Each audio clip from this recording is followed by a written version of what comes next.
बिस्मिल्लाहिर्रहमानिर्रहीम। आज की इस वीडियो के अंदर हम फार्माकोलॉजी को रिवाइज करने वाले हैं और पूरी की पूरी फार्माकोलॉजी को रिवाइज करने वाले हैं। और रिवाइज करने के लिए हम जिस मेथड को यूज़ करने वाले हैं वो मेथड ये होगा जो मैंने प्रीवियस वीडियो में भी बताया हुआ है कि लास्ट में मिनी कैटसन के अंदर एक बड़ा टेबल बना हुआ है जिसके अंदर अल्फ़ाबेटिकली ऑर्डर के अंदर ड्रग्स को अरेंज किया हुआ है और ड्रग्स की डिस्क्रिप्शन प्रॉपर्टीज़ वगैरह लिखी हुई है, क्लास भी लिखे हुए हैं। तो वीडियो को स्टार्ट करते हैं। लेकिन अगर आपने चैनल को सब्सक्राइब नहीं किया तो चैनल को सब्सक्राइब कर देना, वीडियो को लाइक शेयर भी कर लेना। सबसे पहले ड्रग है एप्सिक्सामाब। एप्सिक्सामाब मोनोक्लोनल एंटीबॉडी है। कैसे पता चला? क्योंकि इसके आखिर में MAB आता है। जिनके आखिर में MAB, UMAB या ZUMAB है तो वह मोनोक्लोनल एंटीबॉडी होती है। बाकी माइक्रोबायोलॉजी में भी देख सकते हो। तो जो एप्सिक्सामाब होती है मोनोक्लोनल एंटीबॉडी होती है। ये वो मोनोक्लोनल एंटीबॉडी है जिसको आपने एंटीप्लेटिलेट वाले चैप्टर के अंदर पढ़ना है। ये मोनोक्लोनल एंटीबॉडी प्लेटिलेट के ग्लाइकोप्रोटीन 2B3 रिसेप्टर को बाइंड करने के बाद इनहिबिट कर देती है। जब GP2B3 रिसेप्टर इनहिबिट हो जाएगा तो फिब्रिनोजन के साथ प्लेटिलेट का क्रॉस लिंक नहीं हो पाएगा। ओके, इस क्लास के अंदर एप्टिफिबेटाइड भी आती है और टिरोफिबान भी आती है जो कि GP2B3 इनहिबिटर होता है। ब्रैकेट में लिखा हुआ है चैप्टर नंबर 34, यानी चैप्टर नंबर 34 के अंदर डिस्क्रिप्शन लिखी हुई है। ये इस्तेमाल होती है क्लॉटिंग को प्रिवेंट करने के लिए, प्रोफाइलेक्सिस के तौर पर इस्तेमाल होती है। एंटीप्लेटिलेट ड्रग मेनली प्रोफाइलेक्सिस के लिए होती है, एंजियोप्लास्टी के बाद और क्रोनरी सिंड्रोम के बाद। एक्यूट क्रोनरी सिंड्रोम है। तो जल्दी से हम इसके चैप्टर को निकाल लेते हैं। एंटीप्लेटिलेट वाला चैप्टर है। ओके, ठीक हो गया। तो एंटीप्लेटिलेट वाला या ब्लड कोआगुलेशन वाला चैप्टर है, तो ये वाला चैप्टर है।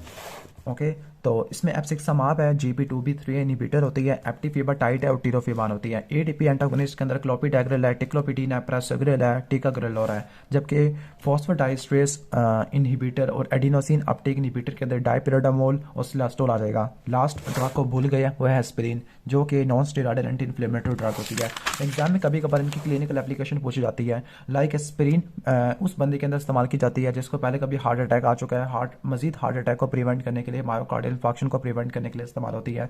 मेनली ये सारे ड्रग प्रोफाइलेक्सिस इस्तेमाल होती है। लाइक MI के लिए ट्रांसिएंट इस्कीमिक अटैक है, इस्कीमिक स्ट्रोक है, और दूसरे थ्रोम्बोटिक इवेंट के लिए। जो GP2B3 होती है ये क्रोनरी एंजियोप्लास्टी के बाद रीस्टिनोसिस को प्रिवेंट करती है। इसके अलावा एक्यूट क्रोनरी सिंड्रोम के लिए के अंदर शॉर्ट पीरियड के लिए इस्तेमाल होती है। Specifically unstable angina, non Q wave acute myocardial infarction है। क्लोपिडेग्रेल और टिक्लोपिडीन ट्रांसिएंट इस्कीमिक अटैक और इस्कीमिक स्ट्रोक को मिनिमाइज करने के लिए इस्तेमाल होती है। उन इंडिविजुअल के अंदर जो एस्पिरिन को टॉलरेट नहीं कर सकते, जो क्लोपिडेग्रेल होती है एस्पिरिन के साथ मिला के देती है to prevent thrombosis. Coronary artery stent डालने के बाद थ्रोम्बोसिस को प्रिवेंट करने के लिए क्लोपिडेग्रेल और एस्पिरिन का कॉम्बिनेशन यूज किया जाता है। जो डाइपिरिडामोल होती है इसको वारफेरिन के साथ मिला के देते हैं उस बंदे के अंदर जिसके अंदर हार्ट वाल्व की रिप्लेसमेंट सर्जरी हुई हुई है, तो थ्रोम्बोसिस को प्रिवेंट करना है। इसके अलावा डाइपिरिडामोल को एस्पिरिन के साथ मिला के इस्तेमाल कर सकते हैं for the secondary prevention of ischaemic stroke है। सिलास्टोजोल इंटरमिटेंट क्लॉटिकेशन को ट्रीट करने के लिए इस्तेमाल होती है जो कि पेरिफेरल आर्टेरियल डिजीज है। एग्जाम में कभी कभार आ सकता है कि TTP किसकी वजह से होता है, तो TTP थ्रोम्बोटिक थ्रोम्बोसाइटोपेनिक पुरपुरा ये टिक्लोपिडीन की वजह से हो सकता है जो कि ADP रिसेप्टर एंटागोनिस्ट होती है। ओके, जबकि कौन से ड्रग होती है जो CYP3A4 से एक्टिवेट होती है, तो उसका नाम है प्रेसोग्रिल है। ओके, जो क्लोपिडेग्रेल होती है वो CYP2C9 और CYP2C19 से एक्टिवेट होती है। जबकि जो क्लोपिडेग्रेल है इरिवर्सिबल काम करती है, बाकी ड्रग मेनली रिवर्सिबल काम करती होती है। नेक्स्ट क्वेश्चन की तरफ चलते हैं, नेक्स्ट ड्रग की तरफ। उसका नाम है एस्टामाइनोफेन। एस्टामाइनोफेन भी तकरीबन इससे अगले चैप्टर से बिलोंग करती है। एंटीपायरेटिक है, एनाल्जेसिक है। एस्पिरिन के अंदर और इसके अंदर ये डिफरेंस होता है कि जो एस्पिरिन होती है एंटीपायरेटिक एनाल्जेसिक के अलावा एंटीप्लेटिलेट और एंटी इन्फ्लेमेटरी एक्शन भी होता है, लेकिन इसके पास ऐसा कुछ भी नहीं होता। ठीक हो गया। ये वीक साइक्लोऑक्सीजिनेस इनहिबिटर है, लेकिन अगर एस्पिरिन से कंपेयर करते हैं तो उसका GIT डिस्ट्रेस ना होने के बराबर होता है, लेकिन ओवरडोज के अंदर हिपैटिक नेक्रोसिस करवा देती है। इसका जो एंटीडोट है वो होता है एनिसिटाइलसिस्टीन है। तो एस्टामाइनोफेन यहाँ पे लिखी हुई है। जो एस्टामाइनोफेन है ओवर द काउंटर इस्तेमाल की जाती है, नॉन एंटी इन्फ्लेमेटरी एनाल्जेसिक होती है। साइक्लोऑक्सीजिनेस टाइप 1, टाइप 2, टाइप 3 तीनों को ब्लॉक कर देती है। टाइप 3 वाला CNS के अंदर होता है। ओके, तो ये उन्हीं सेम इंडिकेशन के लिए इस्तेमाल होती है जो एस्पिरिन होती थी इंटरमीडिएट डोसेस के अंदर। जो एस्पिरिन होती है 300 से नीचे ये इस्तेमाल होती है एंटीप्लेटिलेट के तौर पर। इंटरमीडिएट के अंदर एंटीपायरेटिक और एनाल्जेसिक है। इंटरमीडिएट के अंदर 300 से लेकर 2400, जबकि हाई डोज होती है एंटी इन्फ्लेमेटरी एक्शन के लिए यूज़ की जाती होती है। तो जो ये इंटरमीडिएट डोज वाला फंक्शन करती है। एस्टामाइनोफेन को हम एस्पिरिन सब्स्टिट्यूट भी कह सकते हैं, क्योंकि ऐसे बच्चे जिनमें वायरल इन्फेक्शन है, स्पेसिफिकली इन्फ्लुएंजा बी का है या हर्पीस का इन्फेक्शन है, तो उसमें राई सिंड्रोम हो सकता है। राई सिंड्रोम में लीवर डिजनरेशन हो सकती है और उसकी वजह से एन्सेफेलोपैथी हो जाएगा। लेकिन अगर एस्टामाइनोफेन को ज़्यादा ले लिया, ओके, या जिस पेशेंट को लीवर फेलियर का मसला है, लीवर इंपेयरमेंट है, तो उसके अंदर हिपैटोटॉक्सिटी हो जाएगा। क्यों? क्योंकि फेज़ 1 मेटाबॉलिज्म होगा, फेज़ 1 मेटाबॉलिज्म की वजह से रिएक्टिव इलेक्ट्रोफाइल प्रोड्यूस होता है। इसको मेटाबोलाइज करने के लिए या इसको न्यूट्रलाइज करने के लिए एंटीडोट एनेसिटाइलसिस्टीन होता है। अल्कोहल जो बंदे यूज़ करते हैं उनकी वजह से फेज़ 1 एंजाइम हम कह सकते हैं इंड्यूस हो सकते हैं। नेक्स्ट है एस्ट्राजोलामाइड। जो एस्ट्राजोलामाइड है कार्बोनिक एनहाइड्रेस इनहिबिटर होती है, डायूरेटिक है, प्रॉक्सिमल ट्यूबुल पे जाके काम करती है, सोडियम बाइकार्बोनेट का डायूरेसिस करवा देगी। फाइनली बाइकार्बोनेट की डेप्लेशन हो जाती है। जब बाइकार्बोनेट की डेप्लेशन हो जाएगी तो मेटाबॉलिक एसिडोसिस हो जाएगा। ओके, ग्लोकोमा के लिए इस्तेमाल होती है, माउंटेन सिकनेस के लिए इस्तेमाल होती है। इसके अलावा एक और कंडीशन भी है जो यहाँ पर नहीं लिखा हुआ, हम वहाँ पे जाके देख लेंगे। इसके साइड इफेक्ट के अंदर पैरेस्थीसिया लिखा हुआ है, हेपेटिक एन्सेफलोपैथी है, यानी जो हेपेटिक एन्सेफलोपैथी एस्पिरिन की वजह से भी होती है, जिसको राई सिंड्रोम बोलते हैं। दूसरे जो टॉपिकल एनालॉग होते हैं उसमें टोरसोलामाइड है और ब्रिंजोलामाइड होता है। अब इसको रिस्पेक्टिव चैप्टर में आके हम पढ़ लेते हैं। तो ये डायूरेटिक वाला चैप्टर है। ओके, तो डायूरेटिक वाला चैप्टर मुझे तो भूल भी गया कि कौन सा चैप्टर के सफ़े पे है। ओके, तो जो एस्ट्राजोलामाइड है कार्बोनिक एनहाइड्रेस को इनहिबिट कर देगा। ओके, ग्लोकोमा, माउंटेन सिकनेस, और तीसरा जो है एडीमा विद एल्कलोसिस है। स्पेसिफिकली जो एल्कलोसिस के साथ जो एडीमा एसोसिएटेड होता है क्योंकि मेटाबॉलिक एसिडोसिस करवा देती है। तो इसके साइड इफेक्ट के अंदर मेटाबॉलिक एसिडोसिस है, पैरास्थीसिया है, और लीवर सिरोसिस वाले पेशेंट के अंदर ये हाइपर अमोनीमिया भी करवा सकती है, जिसको हम हेपेटिक एन्सेफलोपैथी कहते हैं। क्योंकि जब लीवर डैमेज हो जाएगा तो यूरिया साइकिल नहीं चलेगी, अमोनिया का लेवल बढ़ जाएगा। जबकि डोरसोलामाइड और ब्रिंजोलामाइड होती है टॉपिकल होती है, जबकि ये वाली ओरल मेनली इस्तेमाल की जाती होती है। ठीक हो गया, तो ये आपने यहाँ से पढ़ लेना है। जो कार्बोनिक एनहाइड्रेस होती है उसके अंदर एस्ट्राजोलामाइड प्रोटोटाइप होता है, सल्फोनामाइड डेरिवेटिव होती है। मैकेनिज्म ऑफ एक्शन है कार्बोनिक एनहाइड्रेस को इनहिबिट कर देना ब्रश वाटर के ऊपर और साइटोप्लाज्म के ऊपर। कार्बोनिक एनहाइड्रेस दूसरे टिश्यू के ऊपर पड़ा होता है, जैसे ब्रेन के अंदर वेंट्रिकुलर सिस्टम है, एपेंडाइमा के ऊपर पड़ा हुआ होता है, वहाँ पे CSF की सिक्रेशन करता है। आइज के ऊपर पड़ा हुआ होता है, वहाँ पे एक्वस ह्यूमर की सिक्रेशन करता है। तो जो एस्ट्राजोलामाइड है तकरीबन सारे टिश्यू के अंदर कार्बोनिक एनहाइड्रेस को इनहिबिट कर देगा। क्लिनिकल यूजेस के अंदर एस्ट्राजोलामाइड सीवियर एक्यूट ग्लोकोमा को ट्रीट करने के लिए इस्तेमाल होता है। एस्ट्राजोलामाइड को ओरल और पार्ट इंटीरियल दोनों दे सकते हैं। ओके, लेकिन जो टॉपिकल ड्रग होती है वो टोरसोलामाइड और ब्रिंजोलामाइड है, आइस के लिए स्पेसिफिक अप्लाई होती है। एस्ट्राजोलामाइड एक्यूट माउंटेन सिकनेस या हाई अल्टीट्यूड सिकनेस को ट्रीट करने के लिए इस्तेमाल होता है। इसको डायूरेटिक के तौर पर हम उसी वक्त इस्तेमाल करेंगे जब एडीमा के साथ कोई ना कोई मेटाबॉलिक एल्कलोसिस भी होगा। साइड इफेक्ट के अंदर ड्राउजीनेस, पैरास्थीसिया है। चूंकि इसके अंदर सल्फोनामाइड रिंग होती है, तो अगर दूसरी ड्रग जिनके अंदर सल्फोनामाइड रिंग होता है, लाइक सल्फोनामाइड एंटीबायोटिक है, सल्फोनाइलूरिया ड्रग होती है, दूसरे जैसे लूप डायूरेटिक होती है, लूप डायूरेटिक वाले में भी सल्फोनामाइड ग्रुप होता है, सिवाय इथाकरेनिक एसिड के, उसके अंदर सल्फोनामाइड ग्रुप नहीं होता। थायोजाइड डायूरेटिक के अंदर किसके पास सल्फोनामाइड ग्रुप नहीं होता। ओके, तो यहाँ पर लिखा हुआ है जो थायोजाइड लाइक होती है उसके पास सल्फोनामाइड ग्रुप नहीं होता। ओके, ठीक हो गया। तो हमारा कार्बोनिक एनहाइड्रेस इनहिबिटर भी कवर हो जाती है, टॉक्सिटी वगैरह भी कवर हो गई है। नेक्स्ट क्वेश्चन, नेक्स्ट चलते हैं ड्रग की तरफ। उसका नाम है एसिटाइलकोलिन है। एसिटाइलकोलिन कोलिनोमिमेटिक प्रोटोटाइप है। CNS के अंदर इंटेरिक नर्वस सिस्टम के अंदर तमाम ऑटोनॉमिक नर्वस सिस्टम के अंदर गैंग्लिया होती है, पैरासिम्पैथेटिक पोस्ट गैंग्लियोनिक साइनैप्स है, सिम्पैथेटिक पोस्ट गैंग्लियोनिक फाइबर जो कि थर्मो रेगुलेटरी स्वेट ग्लैंड को सप्लाई करते हैं, और स्केलेटल मसल के एंड प्लेट के साइनैप्स के अंदर मेन प्रोटोटाइप न्यूरोट्रांसमीटर होता है। अब इसके बारे में अब बंदा और क्या कहे, छोड़ ही देते हैं, आगे चलते हैं।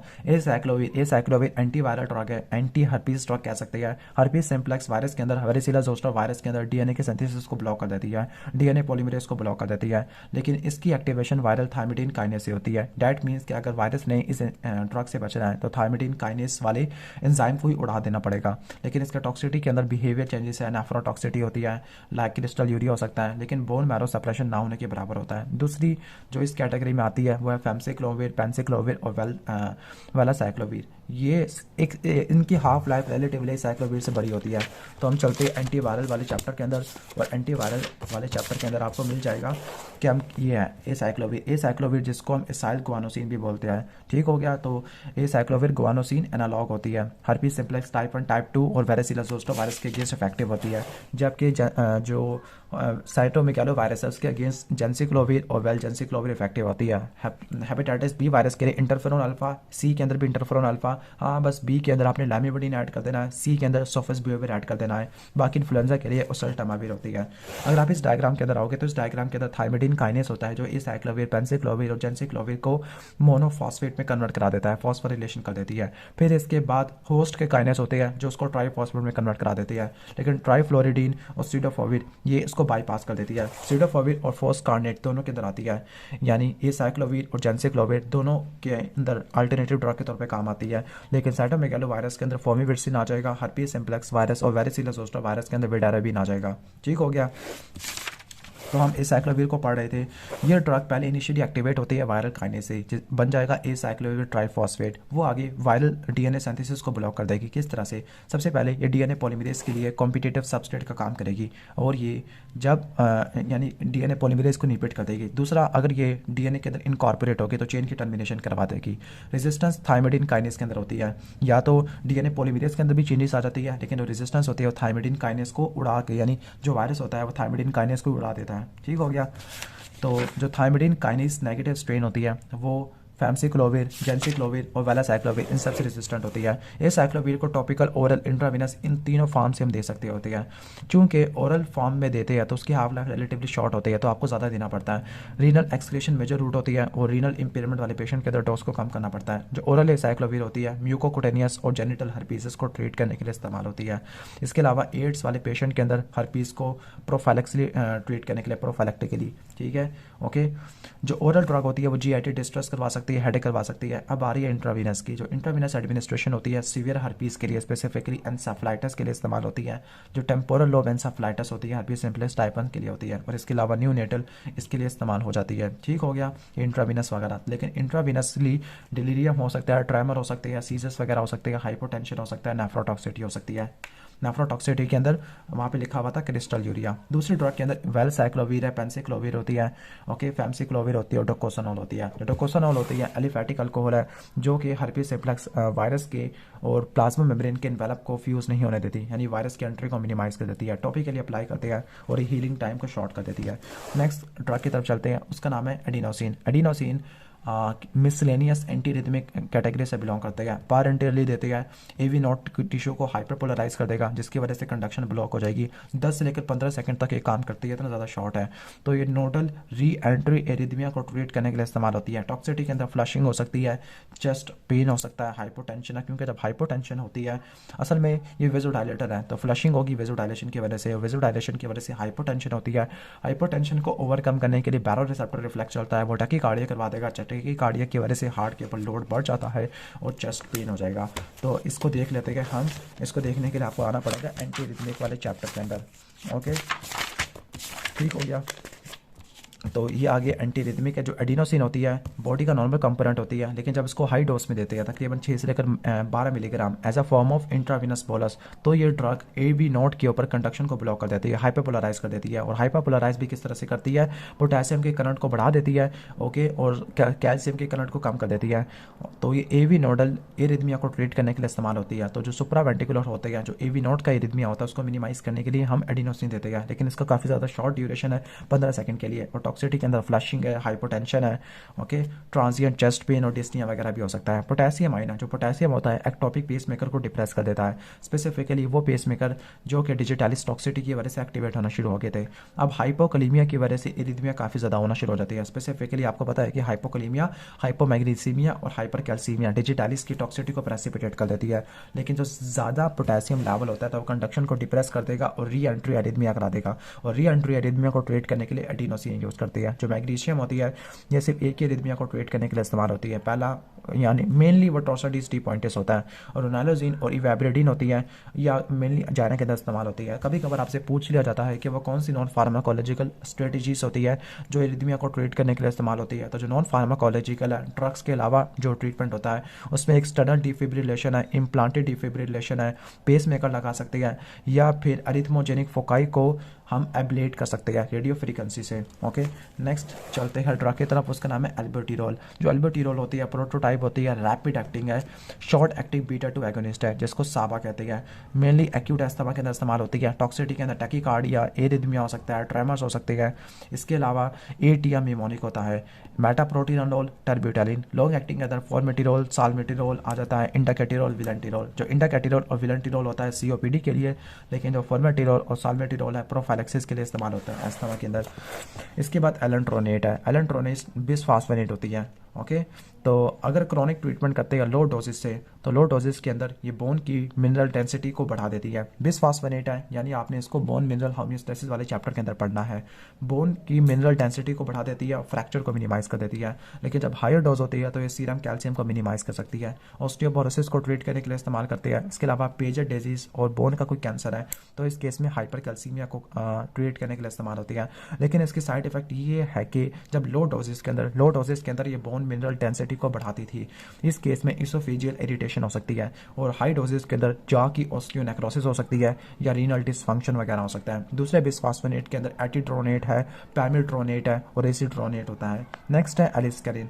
एलिस्करिन रेनिन इनहिबिटर होता है। अब रेनिन इनहिबिटर है तो एंजियोटेंसिन 1 और एंजियोटेंसिन 2 का लेवल कम हो जाएगा। जब इनका लेवल कम हो जाएगा तो फिर हम इसको हाइपरटेंशन के अंदर इस्तेमाल कर सकते हैं। लेकिन टॉक्सिसिटी के अंदर एंजियोडीमा है और रीनल इम्पेयरमेंट होती है। नेक्स्ट है एलोपिरिनोल। एलोपिरिनोल एंटी गाउट ड्रग होती है। ये ज़ैंथीन ऑक्सीडेज एंजाइम को ब्लॉक कर देती है। लेकिन एलोपिरिनोल काम करती है इरिवर्सिबल एक्शन से। जो फिब्रोक्सोस्टैट होती है वो रिवर्सिबल काम करती होती है। ओके, ठीक है। अब जो ज़ैंथीन ऑक्सीडेज एंजाइम है ना सिर्फ यूरिक एसिड के यानी ना सिर्फ यूरिक एसिड के मेटाबॉलिज्म या यूरिक एसिड की प्रोडक्शन के अंदर आता है, बल्कि ये जो ज़ैंथीन ऑक्सीडेज है मार्केप्टोप्यूरिन और एज़ेथियोप्रिन इनको भी मेटाबोलाइज करता था। ठीक हो गया। तो जो एलोपिरिनोल होती है गाउट के अंदर और कैंसर कीमोथेरेपी के अंदर इस्तेमाल की जाती है। नेक्स्ट है अल्टेप्लेस। जो अल्टेप्लेस है थ्रोम्बोलिटिक एजेंट होती है, human recombinant tissue plasminogen activator होती है। अल्टेप्लेस, रीटेप्लेस, टिनेक्टेप्लेस होती है। ओके, तो थ्रोम्बोलिटिक होती है या जिसको हम फिब्रिनोलिटिक भी कह सकते हैं। ठीक हो गया। तो एमआई के अंदर क्या करते हैं, जो ओक्लूडेड ब्लड वेसल है उसको खोलने के लिए हम देते हैं। ठीक हो गया, यानी कोई क्लॉट बन चुका है तो क्लॉट को डिसॉल्व करने के लिए एमआई के अंदर पल्मोनरी एम्बोलिज्म है या इस्कीमिक स्ट्रोक है। जबकि जो रीटेप्लेस और टिनेक्टेप्लेस वो भी रिकॉम्बिनेंट फॉर्म होती है टीपीए की। जो स्ट्रेप्टोकाइनेस है ये बैक्टीरियल प्रोटीन होती है जिसके पास थ्रोम्बोलिटिक प्रॉपर्टी है। लेकिन इसका साइड इफेक्ट ये है कि जब ये क्लॉट की फॉर्मेशन को मिनिमाइज कर देगी तो ये ब्लीडिंग के चांसेस काफ़ी बढ़ जाते हैं। नेक्स्ट है amiloride. Amiloride potassium sparing diuretic होती है। लेकिन जो एमिलोराइड और ट्राइमटेरिन ये जाके काम करती है सोडियम चैनल को ब्लॉक कर देती है। पोटेशियम स्पेयरिंग डायूरेटिक है और इनके टॉक्सिसिटी के अंदर हाइपरकलीमिया है। नेक्स्ट है amiodarone. Amiodarone broad spectrum antiarrhythmic drug होती है, ग्रुप 3 के अंदर आती है लेकिन वैसे और ग्रुप से भी बिलोंग कर सकती है। ठीक है, सोडियम चैनल को ब्लॉक करती है, पोटेशियम को भी ब्लॉक करती है, कैल्शियम बीटा हर रिसेप्टर को तो ब्लॉक कर देती है। हाई एफिकेसी होती है, लॉन्ग हाफ लाइफ है। लेकिन इसके टॉक्सिसिटी के अंदर हाइपो और हाइपर पैराथायरॉयडिज्म दोनों हो सकता है। हाइपर पैरा नहीं, सिर्फ थायरॉयडिज्म, हाइपर या हाइपोथायरॉयडिज्म है, पल्मोनरी फिब्रोसिस है और पल्मोनरी फिब्रोसिस बिलियोमाइसिन और बुसल्फिन से भी होता है। ऑप्टिक न्यूराइटिस याद करना थे ब्यूटोल से भी होता है। इसके अलावा हाइपर और हाइपो ये लिथियम से भी हो सकता है। स्किन की डिस्कलरेशन हम कह सकते हैं कि स्किन की डिस्कलरेशन एक और ड्रग में भी होती है, डेप्सोन को लेने के बाद भी हो जाती है। नेक्स्ट हम और इस क्लास के अंदर एबिटोलाइड आ जाती है। जो एबिटोलाइड होती है ये ज़्यादा सिलेक्टिव होती है, ग्रुप 3 एंटी रिदमिक होती है, एट्रियल फिब्रिलेशन के लिए इस्तेमाल होती है एबिटोलाइड। नेक्स्ट क्वेश्चन की तरफ चलते हैं। Amphetamine. Amphetamine indirect acting sympathomimetic होती है। इसके अलावा जो इनडायरेक्ट एक्टिंग होती है इसका मिमोनिक होता है ईटा, ई से इफिड्रिन। ओके, इसके अलावा टी से टिरामीन और ए से एम्फेटामिन और इसके अलावा सूडोइफेड्रिन और मिथाइलफेनिडेट ये भी इनडायरेक्ट सिम्पैथोमिमेटिक होती है। और जो एम्फेटामिन होती है ये स्टोर कैटेकोलामीन को डिस्प्लेस करवा देती है, जबकि कोकेन और ट्राइसाइक्लिक एंटी डिप्रेसेंट नेट को ब्लॉक करती है, यानी ये न्यूरोट्रांसमीटर को कैटेकोलामीन को डिस्प्लेस करवा देती है, रिलीज करवा देती है। सीएनएस को स्टिमुलेट करती है, हाई अब्यूज लाइबिलिटी होती है। ये attention deficit hyper reactivity disorder को ट्रीट करने के लिए इस्तेमाल होती है। शॉर्ट टर्म वेट लॉस के लिए स्पेसिफिकली हम कह सकते हैं एनोरेक्सिया नर्वोसा, उसमें वेट लॉस ही होता है। और नार्कोलेप्सी है उसको ट्रीट करने के लिए इस्तेमाल होती है। लेकिन इसके टॉक्सिसिटी के अंदर साइकोसिस हो सकता है, हाइपरटेंशन हो सकता है, एमआई हो सकता है और सीजर्स हो सकते हैं। दूसरे इनडायरेक्ट एक्टिंग सिम्पैथोमिमेटिक के अंदर इफेड्रिन, सूडोइफेड्रिन, मिथाइलफेनिडेट और टिरामीन आ जाएगा। इसके बाद नेक्स्ट है amphotericin B. Amphotericin B anti fungal drug होती है, पोली इन कैटेगरी से बिलोंग करती है। ये ड्रग ऑफ चॉइस होती है फॉर सिस्टेमिक माइकोसिस है, सिस्टेमिक माइकोसिस के लिए ड्रग ऑफ चॉइस होती है। एर्गोस्टिरोल पर जाके बाइंड करती है, फंजाई की सेल वॉल की परमिएबिलिटी को बढ़ा देती है। इसकी टॉक्सिसिटी के अंदर डोज लिमिटिंग भी आ जाती है और इन्फ्लुएंजा रिलेटेड भी आ जाती है। ओके, तो टॉक्सिसिटी के अंदर चिल्स हो सकती है, फीवर हो सकती है, हाइपरटेंशन हो सकती है। इसको मिनिमाइज करने के लिए मैपेराडीन देते हैं, एंटी हिस्टामिन ड्रग है, ग्लूकोकॉर्टिकॉइड दे सकते हैं। नेफ्रोटॉक्सिसिटी है जो डोज लिमिटिंग होती है ये कम होती है जब सेलाइन सोल्यूशन अप्लाई करती है, किडनी वॉश करते हैं। ओके, और लाइपोसोमल फार्मूलेशन यूज करते हैं। नेक्स्ट है ampicillin. Ampicillin amoxicillin amino penicillin होती है। वाइडर स्पेक्ट्रम होता है पेनिसिलिन जी से पेनिसिलिनेस या बीटा लैक्टेमेस से ससेप्टेबल होती है, लेकिन एम्पेसिलिन को अगर हम उनके साथ मिला के देते हैं, लाइक हम कह सकते हैं कि कौन होते हैं बीटा लैक्टेमेस इनहिबिटर, तो उनकी एफिनिटी बढ़ जाती है। लाइक साल्बेक्टम अप्लाई करती है एम्पेसिलिन के साथ, एमोक्सिलिन को क्लेवुलिनेट के साथ मिला के देते हैं और टेजोबैक्टेम को मिला के देते हैं किसके साथ, पिपार्सिलिन के साथ। ओके ठीक है, तो इसकी जो एक्टिविटी होती है पेनिसिलिन जी के साथ और इसके अलावा बाकियों के लिए भी होती है। इसका मिमोनिक होता है हेल्प मी। और अगर हम अमाइनोग्लाइकोसाइड के साथ मिला के देंगे तो साइनर्जिस्टिक एक्शन होगा। जो साइनर्जिस्टिक एक्शन होता है उसका मिमोनिक होता है पेल, पी से सूडोमोनास, ई से एंटीरोकोकस वायरल लिस्टेरिया। टॉक्सिटी के अंदर पेनिसिलिन की एलर्जी होती है। जीआईटी के ऊपर ज़्यादा एडवर्स इफेक्ट होता है। मैक्युलोपैपुलर रैशेस होते हैं, तो एलर्जी मैक्युलोपैपुलर रैशेस है, जीआईटी डिस्ट्रेस वगैरह, डायरिया और सूडोमेम्ब्रेनस कोलाइटिस एम्पेसिलिन की वजह से होती है। नेक्स्ट क्वेश्चन क्या बार ड्रग की तरफ चलते हैं, तो उसका नाम है एनास्ट्राजोल। जो एनास्ट्राजोल है एरोमेटेस इनहिबिटर होती है, प्रोटोटाइप इनहिबिटर होती है। प्रोटोटाइप का मतलब जो रिप्रेजेंटेटिव ड्रग होती है किसी भी क्लास की। जो एंजाइम होता है जिसका नाम है एरोमेटेस, जो प्रोटोटाइप होती है एरोमेटेस इनहिबिटर के अंदर। एरोमेटेस वो एंजाइम है जो टेस्टोस्टेरोन को एस्ट्राडायोल के अंदर कन्वर्ट कराता है। तो एस्ट्रोजन डिपेंडेंट ब्रेस्ट कैंसर को ट्रीट करने के लिए हम एनास्ट्राजोल का यूज़ करते होते हैं। और इसके अलावा जो दूसरी आती है वो लेट्राजोल है। एनास्ट्राजोल और लेट्राजोल ये रिवर्सिबल काम करती है, लेकिन जो एक्सामिस्टेन है वो इरिवर्सिबल काम करती है। इसको याद किस तरह से करना है, आई शुरू हो रहा है वोवल से, आई से, तो एक्सामेस्टन ये भी ई से स्टार्ट हो रहा है जो कि वोवल है, तो रट्टा मार लेना। जबकि एनास्ट्राजोल लेट्राजोल एक ही जैसी है। नेक्स्ट है एस्पिरिन। एस्पिरिन एनसेट प्रोटोटाइप होता है, non steroidal anti inflammatory drug है। साइक्लोऑक्सीजिनेस टाइप 1 और टाइप 2 को इरिवर्सिबली ब्लॉक करती है। 4 एक्शन होती है। लो डोसेस के ऊपर एंटीप्लेटिलेट होती है, डोज बढ़ाती है तो एंटीपायरेटिक और एनाल्जेसिक बन जाती है। जब 2400 से ऊपर जाते हैं तब ये एंटी इन्फ्लेमेटरी बन जाती है। टॉक्सिक इफेक्ट के अंदर जीआईटी अल्सर है, नेफ्रोटॉक्सिटी होती है, रैश होता है, हाइपर एक्टिविटी यानी जो एलर्जी बढ़ सकती है, ब्रोंको कंस्ट्रक्शन हो सकती है, सैलिसाइलिज्म हो सकता है। दूसरी non steroidal anti inflammatory drugs में आइबोप्रोफिन है, इंडोमेथासिन है, नैप्रोक्सन है, केटोरोलैक है, लेकिन रिवर्सिबल काम करते हैं। नेक्स्ट है एटिनालोल। जो एटिनालोल है बीटा 1 सिलेक्टिव ब्लॉकर होती है, जिसकी लिपिड सॉल्युबिलिटी रिलेटिवली लो होती है। जब लिपिड सॉल्युबिलिटी लो होगी तो सीएनएस के अंदर एंट्री भी कम से कम होगी। हाइपरटेंशन और एंजाइना को ट्रीट करने के लिए इस्तेमाल होती है। अब मिमोनिक कोई बनाया हुआ है कि जो मिमोनिक है कि जो बीटा 1 सिलेक्टिव ब्लॉकर के जो जेनेरिक नेम होते हैं जो आप फार्माकोलॉजी में पढ़ते हो वो ए से लेकर एम में स्टार्ट होते हैं बीटा 1 के, सिवाय कैर्टिलोल के, कैरविडोलोल के और लेबेटोलोल के, यानी ए से लेकर एम में जिनके आखिर में ओ एल लगा होगा, मेनली वैसे ओ एल वाले को। लेकिन एटिनालोल जो हो एल्ब्यूटिरोल है उसके आगे ओ एल लगा हुआ, लेकिन वो बीटा ब्लॉकर नहीं है। तो वो ये कह रही है कि कैर्टिलोल, कैरविडोलोल और लेबेटोलोल ओके एलसीसी है। तो एलसीसी वाले के अलावा बाकी जो आती है ए से लेकर एम में, तो वो सारी की सारी क्या होती है, सारी की सारी बीटा 1 सिलेक्टिव होती है। ये वाली नॉन सिलेक्टिव है। टॉक्सिक इफेक्ट के अंदर बीटा ब्लॉकर की क्या होती है, बीटा 1 रिसेप्टर आपके कहाँ पे पड़े हुए होते हैं, हार्ट के ऊपर पड़े हुए होते हैं, लेकिन उन्होंने यहाँ पर एस्थमा लिख दिया है। हालांकि एस्थमा के अंदर बीटा 2 वाले ब्लॉक बीटा 2 वाला था। चलो मान लेते हैं एस्थमा, ब्रेडिकार्डिया, एवी ब्लॉक और हार्ट फेलियर, यही 4 कंडीशन है जिसके अंदर प्रोपेनोलोल कॉन्ट्राइंडिकेट होती है। नेक्स्ट है एट्रोपिन। एट्रोपिन प्रोटोटाइप होती है, मस्क्रीनिक ब्लॉकर होती है। ओके लिपिड सॉल्युबल है, जब लिपिड सॉल्युबल है तो सीएनएस के अंदर एंटर होगी। ओके तो कोलिनेस्ट्रेस की पॉइजनिंग हो गया तो उसको रिवर्स करने के लिए हम एट्रोपिन को यूज़ करते हैं, स्पेसिफिकली जो ऑर्गेनोफॉस्फेट की पॉइजनिंग है, लेकिन साथ आपको पैरालिडॉक्सिम या बैलिडॉक्सिम ही देना पड़ेगा। इसकी जो टॉक्सिटी है उसको याद करने का मिमोनिक होता है red as a beet, dry as a bone, blind as a bat और mad as a heater. Okay तो रेड, ट्राई, ब्लाइंड और मैड ये रट्टा मार लो। यूरिनरी रिटेंशन भी होती है और मिलिट्री भी हो जाता है। इसके अलावा जो मस्क्रीनिक होती है, नॉन सेलेक्टिव मस्क्रीनिक ब्लॉकर है, उसमें ग्लाइकोपेंटोनिलेट और ट्रोपिकेमाइड भी आ जाती है। जो ग्लाइको कह रहा हूँ साइक्लोपेंटोनिलेट है, जो ग्लाइकोपाइरोलेट वो उसके बाद आ रहा है। तो साइक्लोपेंटोलेट और ट्रोपिकेमाइड ये इस्तेमाल होती है ऑप्थेल्मोलॉजी के अंदर, साइक्लोप्लेजी और मिलिट्री करवा देती है। ग्लाइकोपाइरोलेट एंटी मस्क्रीनिक ड्रग है जिसका सीएनएस के ऊपर एक्शन रिलेटिवली कम होता है। डैरिफिनासिन, सोलिफिनासिन, फोस्टेरिडोन, टोल्टेरिडोन ये M3 के लिए रिलेटिवली ज़्यादा सिलेक्टिव होती है। और जो M3 होती है कुछ ना कुछ ब्लैडर के ऊपर पड़े हुए होती है, वैसे M3 मेनली फैक्टर के ऊपर पड़े हुए होते हैं। तो यूरिनरी अर्जेंसी को, इनकॉन्टिनेंस को ट्रीट करने के लिए इस्तेमाल होती है। डैरिफिनासिन, सोलिफिनासिन, फिसोटोरिडोन और टोल्टिरोडोन है। नेक्स्ट है एजिथ्रोमाइसिन है। तो एजिथ्रोमाइसिन एक मैक्रोलाइड एंटीबायोटिक होती है, एरिथ्रोमाइसिन से सिमिलर होती है, लेकिन इसकी एक्टिविटी हीमोफिलस इन्फ्लुएंजा, क्लैमिडिया, ट्रैकोमेटास और स्ट्रेप्टोकोकाई के लिए ज़्यादा होती है। ओके ठीक हो गया, यानी कम्युनिटी एक्वायर्ड निमोनिया को ट्रीट करने के लिए इस्तेमाल करते हैं और क्लैमिडिया, ट्रैकोमेटास को ट्रीट करने के लिए इस्तेमाल होती है। किसी भी ड्रग के मेटाबॉलिज्म को इनहिबिट नहीं करती। क्लैरिथ्रोमाइसिन वो भी इसी कैटेगरी में आती है, लेकिन उसकी हाफ लाइफ रिलेटिवली शॉर्टर होती है और ड्रग के मेटाबॉलिज्म को इनहिबिट कर देती है। एरिथ्रोमाइसिन भी मेटाबॉलिज्म को इनहिबिट कर देती है। नेक्स्ट क्वेश्चन की तरफ चलते हैं, उसका नाम है बैक्लोफिन। जो बैक्लोफिन है गाबा बी एनालॉग होती है। ओके तो गाबा पी पे जाके बाइंड करती है, स्पाज्मोलिटिक होती है, प्री साइनेप्टिक और पोस्ट साइनेप्टिक दोनों को स्टिमुलेट करती है। नेक्स्ट है बेंजट्रोपिन है। जो बेंजट्रोपिन होती है ये मस्क्रीनिक ब्लॉकर होती है। ओके, ठीक हो गया।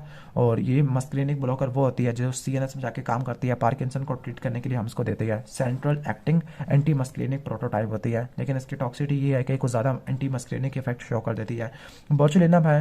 जो बोचुलिनम होता है ये टॉक्सिन है, कोलेस्ट्रीडियम बोचुलिनम प्रोड्यूस करता है। ये वैसे एंजाइम है जो सिनेप्टोब्रेविन को क्लीव कर देते हैं। सिनेप्टोब्रेविन और दूसरी वी स्नेयर प्रोटीन होती है जो एसिटाइलकोलिन की रिलीज करवा देती है। तो मसल स्पाज्म को ट्रीट करने के लिए इस्तेमाल करते हैं, स्मूथ रिंकल्स वगैरह और एक्सेसिव स्वेटिंग को मिनिमाइज करने के लिए इस्तेमाल करते हैं। लेकिन इसकी टॉक्सिटी ये होती है कि पैरालिसिस हो सकता है। नेक्स्ट है ब्रोमोक्रिप्टिन। जो ब्रोमोक्रिप्टिन है एरिकल डेरिवेटिव होती है। ओके, D2 रिसेप्टर को स्टिमुलेट करती है। एरिकल डेरिवेटिव है, D2 रिसेप्टर को स्टिमुलेट करती है। डोपामिन एगोनिस्ट है सीएनएस के अंदर, और आपको पता है कि जो प्रोलैक्टिन इनहिबिटिंग फैक्टर है वो डोपामिन ही होता है। तो जो ब्रोमोक्रिप्टिन है प्रोलैक्टिन की रिलीज को ब्लॉक कर देती है, हाइपरप्रोलैक्टिनीमिया के अंदर इस्तेमाल होती है। उसके अलावा पार्किंसन को ट्रीट करने के लिए इस्तेमाल होती है। लेकिन साइड इफेक्ट के अंदर सीएनएस डिस्टर्बेंस आ सकती है, डिस्काइनेसिया काफ़ी ज़्यादा इंपॉर्टेंट है, और हाइपोटेंशन है। नेक्स्ट है ब्यूपीवकेन। ब्यूपीवकेन केन आ गया है तो उसका मतलब ये लोकल एनेस्थेटिक होती है। लोकल एनेस्थेटिक भी दो होती है, अमाइड और एस्टर्स। तो ये long acting amide local anaesthetic होती है, ठीक हो गया। लेकिन इसकी टॉक्सिटी ये है कि ये सीवीएस को ज़्यादा स्टिमुलेट वगैरह करना शुरू कर देती है। ओके, इसके बाद है बिप्रीनोर्फिन। जो बिप्रीनोर्फिन होती है ओपियाइड होती है, म्यू रिसेप्टर के ऊपर पार्शियल एगोनिस्ट वाला काम करती है। पार्शियल एगोनिस्ट ऐसे एगोनिस्ट होती है जो पूरा काम नहीं कर पाते। ओके, तो इसका जो एनाल्जेसिया होता है वो रिलेटिवली मॉर्फिन से कम होता है। ये इस्तेमाल होती है ओपियाइड डिपेंडेंस को मेंटेन करने के लिए और डिटॉक्सिफिकेशन के लिए। दूसरे मिक्स्ड एगोनिस्ट और एंटागोनिस्ट के अंदर, मिक्स्ड एगोनिस्ट और एंटागोनिस्ट का मतलब है कि एक रिसेप्टर को स्टिमुलेट कराते हैं, किसी को ब्लॉक कर देती है। लाइक नैलब्यूफिन होती है। जो नैलब्यूफिन होती है ये किसको स्टिमुलेट करती है? कैपा को। याद किस तरह से करना है? अब देखो KMNI, तो N जो N आता है वो M के बाद आता है, तो M वाले को ब्लॉक कर देगी। यानी जो N था वो M को पीछे छोड़ते हुए आगे चला गया, तो M वाले को ब्लॉक कर देगी और जो कैपा वाले को स्टिमुलेट करवा देगी। जबकि जो हम कह सकते हैं कि जो पेंटाजोसिन है, पेंटाजोसिन की भी तकरीबन यही काम करती है। पेंटाजोसिन भी म्यू को ब्लॉक कर देती है, कैपा को स्टिमुलेट कर देती है, या म्यू के ऊपर कुछ पार्शियल एगोनिस्ट वाला काम करती है। इसके बाद है बुप्रोपियोन। बुप्रोपियोन एंटी डिप्रेसेंट होती है, स्मोकिंग सिजेशन के अंदर इस्तेमाल होती है। मेनली इसका CNS के इसका जो मैकेनिज्म है अभी तक कोई पता नहीं चला, लेकिन कुछ लोग कहते हैं कि CNS के अमाइन पे जाके काम करती है, लेकिन ऐसा कोई एक्शन नहीं मिला इसका। टॉक्सिक इफेक्ट के अंदर साइकोसिस हो सकता है, सीजर्स वगैरह हो सकते हैं, एजिटेशन है, एंजाइटी है। नेक्स्ट है कैल्सिटोनिन। कैल्सिटोनिन पेप्टाइड हार्मोन है जो थायराइड से प्रोड्यूस होता है। कैल्सिटोनिन का फंक्शन है कि सीरम कैल्शियम और फॉस्फेट को कम कर देना। कम करने के लिए ये बोन की डिसॉर्प्शन को मिनिमाइज कर देती है। नेजल स्प्रे और सबकुटेनियस इंजेक्शन के फॉर्म में अप्लाई होता है, लेकिन इसकी टॉक्सिसिटी का रिनाइटस आ जाएगा। नेक्स्ट है कैनागिल्फ्लोजिन। कैनागिल्फ्लोजिन सोडियम ग्लूकोज को ट्रांसपोर्टर जो कि प्रोक्सिमल ट्यूब्यूल के ऊपर लगा हुआ होता है उसको निबेट कर देती है। फाइनली सोडियम और ग्लूकोज की डायूरेसिस हो जाएगी, और जब डायूरेसिस हो जाएगी तो ये डायबिटीज मेलाइटस टाइप 2 को और हार्ट फेलियर को ट्रीट करने के लिए इस्तेमाल होती है। HbA1c को कम कर देती है। कैनागिल्फ्लोजिन के अलावा डैपाग्लिफ्लोजिन, एम्पाग्लिफ्लोजिन भी आ जाती है, लेकिन ज़्यादा ग्लूकोज आ जाएगा तो वो आगे जेनिटो यूरिनरी ट्रैक इन्फेक्शन करवा देगा, यूरिन के अंदर ग्लाइकोसूरिया हो जाएगा। कैप्टोपिरिल ACE इनहिबिटर प्रोटोटाइप होती है, हाइपरटेंशन एंड डायबिटिक नेफ्रोपैथी और हार्ट फेलियर को ट्रीट करने के लिए इस्तेमाल होती है, specifically chronic heart failure. Toxicity के अंदर फीटल रीनल डैमेज हो सकता है, कफ हो सकती है, सोर थ्रोट हो सकता है और हाइपरकलीमिया हो सकता है। अदर पिरिल के अंदर कैप्टोपिरिल के अलावा बेंजाप्रिल होती है, लिसिनोप्रिल होती है, एनालरैप्रिल होती है, क्यूनाप्रिल होती है। नेक्स्ट है carbamazepine. Carbamazepine anti scissor drug है, टोनिक क्लोनिक और पार्शियल सीजर को ट्रीट करने के लिए इस्तेमाल होती है। जनरलाइज टोनिक क्लोनिक को हम ग्रैंड माल सीजर कहते हैं, जबकि एब्सेंट सीजर को पैटेट माल सीजर बोलते हैं। न्यूरॉन के अंदर सोडियम चैनल को ब्लॉक कर देती है। ट्राइजेमिनल न्यूराल्जिया को ट्रीट करने के लिए इस्तेमाल होती है। इसके अलावा बाइपोलर डिसऑर्डर के अंदर बैकअप ड्रग होती है। टॉक्सिसिटी के अंदर CNS डिप्रेशन है।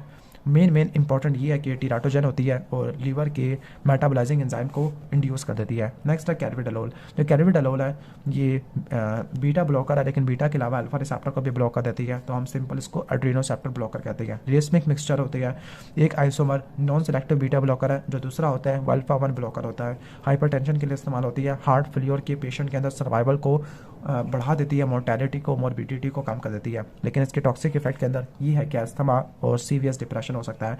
दूसरी लैबिटोलोल आती है। नेक्स्ट है कैस्पाफेंजिन। कैस्पाफेंजिन ये आती है काइनोकैंडिन के अंदर। कैस्पाफेंजिन बीटा 1,3 ग्लूकान के सिंथेसिस को ब्लॉक कर देती है, जो सलवाल का कंपोनेंट है। इंट्रावेनसली अप्लाई करते हैं for disseminated candida and aspergillus infection है, तो उसके टॉक्सिटी के अंदर जीआईटी इफेक्ट है, फ्लशिंग है और साइक्लोस्पोरिन का लेवल बढ़ जाता होता है। तो आपने इन दोनों को अवॉइड करना है। कैस्पाफेंजिन और साइक्लोस्पोरिन इन दोनों को कभी भी एक साथ इस्तेमाल नहीं करना। इसके बाद है सेफाजोलिन। जो सेफाजोलिन होती है फर्स्ट जनरेशन सेफलोस्पोरिन होती है, प्रोटोटाइप होती है, बैक्टीरियासिडल है, बीटा लैक्टिव एंटीबायोटिक होती है जो कि सलवाल के सिंथेसिस को इनहिबिट कर देती है। ओके, तो जो सेफाजोलिन है ये ग्राम पॉजिटिव कोकाई के लिए इफेक्टिव होती है। इसके अलावा ई कोलाई और क्लैप्सिला निमोनियाई के लिए। तो इसका मीमोनिक क्या होता है? इसका मीमोनिक होता है KG। अब ये बॉल पेन चल नहीं रहा, KGE है। ओके, ठीक हो गया। CNS में एंटर नहीं होती ये जो सेफाजोलिन है। सेफ्ट्रियाक्सोन थर्ड जनरेशन सेफलोस्पोरिन है, निमोकोकाई के लिए जो कि ग्राम पॉजिटिव कोकाई होती है, गोनोकोकाई के लिए अट्राको चॉइस होती है। इसके अलावा सेफ्ट्रियाक्सोन के अलावा सेफेक्सिम भी होती है जो ओरली अप्लाई करती है। CNS में एंटर होती है, बैक्टीरियल मेनिंजाइटिस को ट्रीट करने के लिए इस्तेमाल होती है। सेफोटैक्सिम और सेफ्टैजिडिम ये भी थर्ड जनरेशन सेफलोस्पोरिन के अंदर आ जाती है। तो सेफ्टैजिडिम और सेफोपेराजोन सूडोमोनास को ट्रीट करने के लिए इस्तेमाल होती है। ओके, जबकि सेफ्टिजॉक्सिम है बैक्टीरियोइड फ्लैजिलस के लिए। नेक्स्ट है सिलिकॉक्सिब। सिलिकॉक्सिब साइक्लोऑक्सीजिनेज टाइप 2 इनहिबिटर होती है। रिलेटिवली जीआईटी के ऊपर टॉक्सिटी ना होने के बराबर होती है, ठीक है। यानी अगर हम दूसरे एनसेट से कंपेयर करते हैं तो उसका जीआईटी टॉक्सिटी कम होती है, लेकिन टॉक्सिक इफेक्ट के अंदर नेफ्रोटॉक्सिटी हो सकती है, कोरोनरी थ्रोम्बोसिस और स्ट्रोक होने के चांसेस काफ़ी ज़्यादा हो जाते हैं। नेक्स्ट है क्लोरामफेनिकोल। क्लोरामफेनिकोल एंटीबायोटिक है, ब्रॉड स्पेक्ट्रम होती है, प्रोटीन सिंथेसिस इनहिबिटर है, 50S पे जाके बाइंड करती है, बैकअप ड्रग के तौर पर इस्तेमाल होती है for the bacterial meningitis, anaerobes और साल्मोनेला, इनके लिए बैकअप ड्रग के तौर पर इस्तेमाल होती है। ओके, तो इसकी वजह से ये प्लास्टिक एनीमिया हो सकता है, माइलोसप्रेशन हो सकती है और हम कह सकते हैं ग्रे बेबी सिंड्रोम है। नेक्स्ट है chloroquine. Chloroquine anti malarial drug होती है, ब्लड शिजोंटेसॉइड होती है, शिजोंटेसॉइड जो शाइजोन्स को किल कर देती है ब्लड यानी RBC के ऊपर। ट्रीटमेंट ऑफ प्रोफाइलेक्सिस के लिए इस्तेमाल होती है, स्पेसिफिकली उन एरियाज के अंदर जहाँ पे प्लाज्मोडियम फल्सीपेरम वाला मलेरिया ससेप्टिबल है। हीम पे बाइंड करती है, हीम की पॉलीमराइजेशन को इनहिबिट कर देती है, यानी जो हीम होता है हीमाजोइन में कन्वर्ट होना होता है उसकी पॉलीमराइजेशन को ब्लॉक कर देती है। रेजिस्टेंस का मैकेनिज्म है पी ग्लाइकोप्रोटीन पंप के जरिए। टॉक्सिटी के अंदर जीआईटी डिस्ट्रेस है, स्किन का रैशेस हो सकता है लो डोजेस के अंदर, और हाई डोजेस के अंदर हम कह सकते हैं कि पेरिफेरल न्यूरोपैथी या स्किन के लेयंस है, स्पेशल सेंसेस हैं, यानी जो स्पेशल सेंसेस होते हैं उनके लेयंस हो रही है, और क्विनिडीन लाइक कार्डियोटॉक्सिटी हो सकती है। नेक्स्ट है क्लोरफेनारेमीन है। क्लोरफेनारेमीन फर्स्ट जनरेशन H1 ब्लॉकर होती है। रिलेटिवली अगर हम इसको डाइफिनहाइड्रामीन से कंपेयर करते हैं तो इसके कंपेयर में करते हैं तो फिर इसकी सिडेटिव एक्टिविटी कम होती है और ARS को ब्लॉक भी कम करती होती है एज कम्पेयर टू डाइफिनहाइड्रामीन है। इसके बाद क्लोरप्रोमाजीन है। जो क्लोरप्रोमाजीन है फिनोथायोजिन एंटीसाइकोटिक ड्रग प्रोटोटाइप होती है, फिनोथायोजिन वाली कैटेगरी से बिलोंग करती है, जो हमारी फर्स्ट जनरेशन एंटीसाइकोटिक है ये उसमें आ जाती है। डोपामीन के D2 रिसेप्टर को ब्लॉक करती है, चूंकि इसके पास कुछ ना कुछ anti muscarinic anti histaminic action भी होता है, तो ये एट्रोपिन लाइक टॉक्सिटी वगैरह करवाना शुरू कर देती है। ओके, एक्स्ट्रा पिरामिडल डिसफंक्शन आ जाएगा, हाइपोप्रोलैक्टिनिमिया हो जाएगा, पोस्टरल हाइपोटेंशन है, सीडेशन है, सीजर्स हो सकते हैं हाई डोजेस के अंदर। अगर दूसरे CNS डिप्रेशन के साथ मिला के दोगे तो एडिटिव CNS डिप्रेशन आ जाएगा। दूसरे फिनोथायोजिन के अंदर फ्लूफेनाजीन है, ट्राइफ्लूपेराजीन है। ओके, इसके अलावा प्रोक्लोरपेराजीन होती है, जो प्रोक्लोरपेराजीन होती है एंटी एमेटिक होती है, जबकि प्रोमेथाजीन है पोस्ट ऑपरेटिव सीडेशन को इंड्यूस करने के लिए इस्तेमाल करते हैं। इसके बाद है कोलिस्ट्राइमिन। कोलिस्ट्राइमिन एंटी हाइपरलिपिडेमिक होती है, बाइल एसिड बाइंडिंग रेजेंस होती है, प्रोटोटाइप होती है। ये ऐसा प्रोटोटाइप होता है रेजेंस का जो कि बाइल एसिड को गट में बाइंड करेगा, गट में बाइंड करने के बाद ये उनको क्या करवा देगा, ये जो बाइल को रिमूव करा देगा, फीसेस के अंदर रिमूव करा देगा, जिसकी वजह से ज़्यादा कोलेस्ट्रॉल बाइल एसिड को बनाने के लिए इस्तेमाल हो जाएगा। तो ये हाइपर कोलेस्ट्रोलीमिया को ट्रीट करने के लिए इस्तेमाल होती है, लेकिन इसके टॉक्सिटी के अंदर कॉन्स्टिपेशन हो सकती है, दूसरे ड्रग की एब्जॉर्प्शन को मिनिमाइज कर सकता है, और इस रेजिस के अंदर कोलेस्टिपोल और कोलेस्टिविलाम आ जाएगा। अब लास्ट ड्रग है आज की इस वीडियो की, उसका नाम है सेमाटिडीन। सेमाटिडीन H2 ब्लॉकर होती है। इसके अलावा रेनिटिडीन, फैमोटिडीन, निजाटिडीन ये भी H2 ब्लॉकर है, एसिड पेप्टिक डिजीज को ट्रीट करने के लिए इस्तेमाल होती है, लेकिन ये मेटाबॉलिक इनहिबिटर होती है और इसके अलावा एंटी एड्रोजेनिक इफेक्ट भी होता है इनके पास। ठीक हो गया, तो जो सेमाटिडीन है उसकी वजह से गायनेकोमास्टिया हो सकता है। तो हमने तकरीबन काफ़ी सारी ड्रग को रिवाइज कर लिया है। अगर आपको वीडियो पसंद आई है तो वीडियो को लाइक कर देना, चैनल पे नहीं हो तो सब्सक्राइब कर देना। मिलते हैं नेक्स्ट वीडियो के अंदर, तब तक के लिए अल्लाह हाफिज़।